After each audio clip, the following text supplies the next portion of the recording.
Et surtout quand on se rappelle des 2 grosses défaites de la dernière fois, si on avait quelqu'un visible qui marchait à notre tête, on allait gagner. Donc l'homme d'hier n'est pas différent de l'homme d'aujourd'hui. C'est quand il voit, il croit. Et d'ailleurs, c'est cette, on va dire, proposition, ou bien on va dire, cette demande-là qui a énervé un peu Samuel. Comment vous pouvez dire que nous, on veut quelqu'un pour nous gouverner? Or, pour Samuel, c'est clair. Le roi d'Israël, c'est Dieu. Il n'y a pas un autre. Donc, demander un roi, ça veut dire qu'on balaye Dieu et on préfère quelqu'un d'autre. Et donc, Samuel n'a pas compris, il s'est énervé. Dieu lui a dit, toi, c'est maintenant, calme-toi. Moi, je le connais. Voilà. Dis-leur. Samuel prend son temps, il leur explique. Vos fils vont devenir esclaves. Vos filles vont travailler pour ce roi-là. Vous-même, vous allez souffrir. Il va prendre vos champs, etc. Nous, on veut un roi. Samuel n'est pas content. Fait encore la démarche vers Dieu. Dieu dit, donne-le un roi. Il n'était pas content, mais comme c'est Dieu, c'est ça, il n'est pas facile d'être intercesseur. Voilà. Quand tu es intercesseur, tu es entre le marteau et l'enclume. Voilà, Dieu dit fais. Il va chez le peuple et dit bon. Et donc, Samuel va obéir. Et vous allez pour ceux qui aiment lire la parole de Dieu de temps en temps, se rappeler, c'est là qu'ils vont avoir un roi du nom de Saül, premier roi d'Israël. Vous voyez un peu. Donc, l'homme est impliqué. Et le peuple ressemble à un jeune homme. Donc, le papa donne des conseils. Mon fils, si tu vas là, c'est pas bon pour toi. Non, tant qu'il n'a pas fait l'expérience, on ne comprend pas. Et tous nous sommes passés par là, vrai ou faux? Il y a des moments où les parents disent, bon, ici, là, il faut laisser, il ne faut pas faire comme ça. Non. Quand on voit que notre tête cogne, c'est là maintenant on se rend compte. On n'est même pas capable, quelquefois même, de venir dire merci au papa pour dire, je ne t'ai pas écouté, vraiment, c'était pas bon là-bas. Parce que le papa voit loin, par expérience.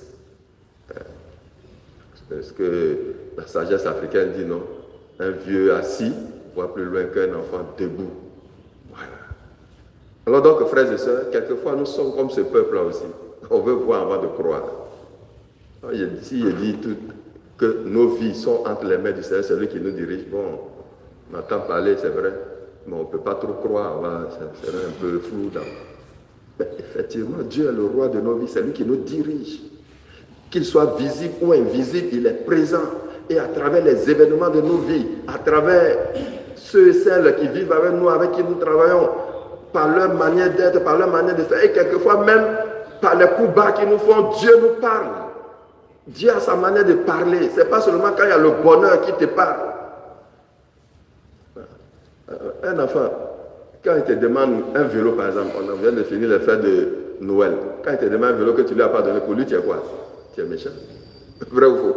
Tu es méchant. Si tu lui donnes, c'est le plus gentil, le plus bon papa du monde. Mais toi-même, en tant que papa, tu dis, parce qu'ils ont fait la nouvelle route à côté de la paroisse là, je suis à côté. Si mon enfant prend un vélo ici, on peut le cogner. Même si tu as l'argent, tu dis, bon, il n'y a pas l'argent, il faut attendre. L'enfant ne comprendra pas. Vous voyez? Et quelquefois, Dieu agit envers nous comme un père. Et c'est pour ça qu'on l'appelle père d'ailleurs. Ce n'est pas tout ce qu'on veut qui est utile à notre vie. Donc Dieu ne nous donne pas tout ce que nous voulons. Mais quelquefois, on ne comprend pas. Voilà. Moi, j'ai besoin d'argent, pourquoi il ne me donne pas? J'ai besoin d'un mari, pourquoi il ne me donne pas? J'ai besoin d'un enfant. Mais il sait qu'à pareille situation, si on te donne, tu ne vas pas comprendre. Tu ne vas pas bien utiliser, ainsi de suite. Et ça va se retourner contre toi. Alors donc, Dieu agit envers nous comme un père. Ne l'oublions jamais. Il est présent, même quand on ne le voit pas.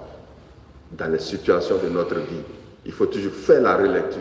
C'est pour cela que l'Église conseille au soir avant de se coucher de faire la relecture de notre journée. Qu'est-ce qui a marché? Qu'est-ce qui n'a pas marché? Qu'est-ce que j'aurais dû faire? Qu'est-ce que je n'ai pas pu bien faire? Demander pardon avant de faire notre prière du soir et nous endormir dans les bras du Seigneur.